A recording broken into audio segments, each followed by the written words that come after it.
Dan apabila kamu menceraikan istri-istri kamu, lalu sampai akhir idahnya, maka tahanlah mereka dengan cara yang baik, atau ceraikanlah mereka dengan cara yang baik pula.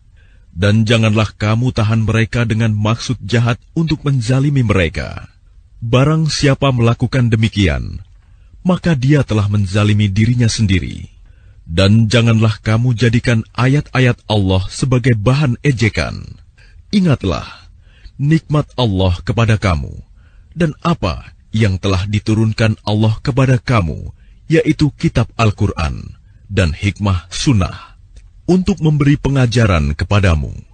Dan bertakwalah kepada Allah, dan ketahuilah bahwa Allah Maha mengetahui segala sesuatu.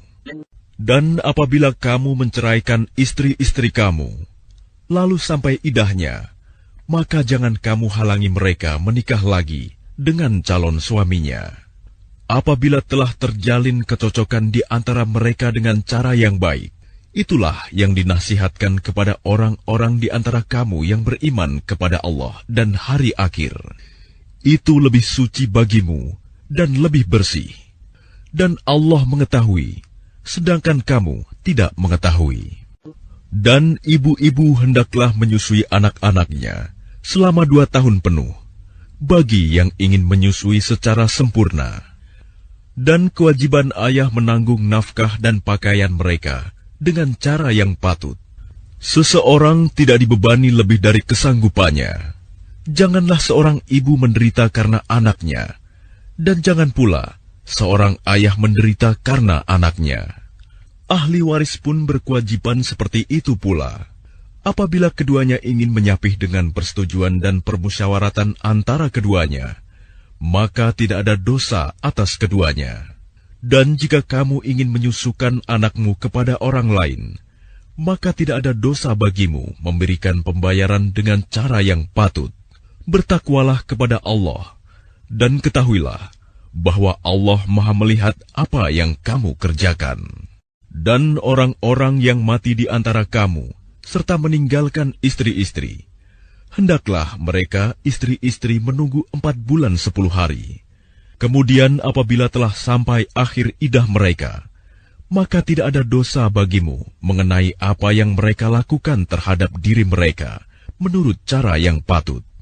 Dan Allah Maha mengetahui apa yang kamu kerjakan.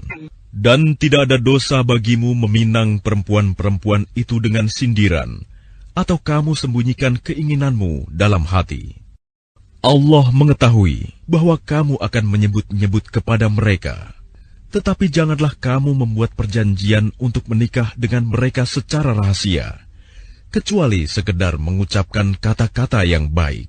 Dan janganlah kamu menetapkan akad nikah sebelum habis masa idahnya. Ketahuilah bahwa Allah mengetahui apa yang ada dalam hatimu, maka takutlah kepadanya. Dan ketahuilah bahwa Allah Maha Pengampun, Maha Penyantun. Tidak ada dosa bagimu jika kamu menceraikan istri-istri kamu yang belum kamu sentuh campuri, atau belum kamu tentukan maharnya. Dan hendaklah kamu beri mereka mut'ah, bagi yang mampu menurut kemampuannya, dan bagi yang tidak mampu menurut kesanggupannya, yaitu pemberian dengan cara yang patut, yang merupakan kewajiban bagi orang-orang yang berbuat kebaikan. Dan jika kamu menceraikan mereka sebelum kamu sentuh campuri, padahal kamu sudah menentukan maharnya, maka bayarlah 1/2 dari yang telah kamu tentukan, kecuali jika mereka membebaskan atau dibebaskan oleh orang yang akad nikah ada di tangannya. Pembebasan itu lebih dekat kepada takwa, dan janganlah kamu lupa kebaikan di antara kamu. Sungguh, Allah Maha melihat apa yang kamu kerjakan. Peliharalah semua salat dan salat usta, dan laksanakan solat karena Allah dengan khusyuk.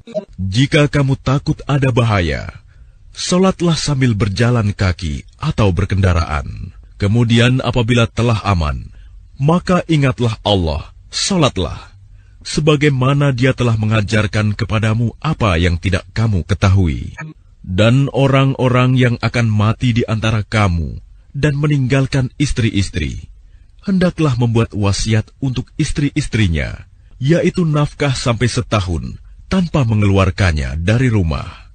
Tetapi jika mereka keluar sendiri, maka tidak ada dosa bagimu mengenai apa yang mereka lakukan terhadap diri mereka sendiri dalam hal-hal yang baik.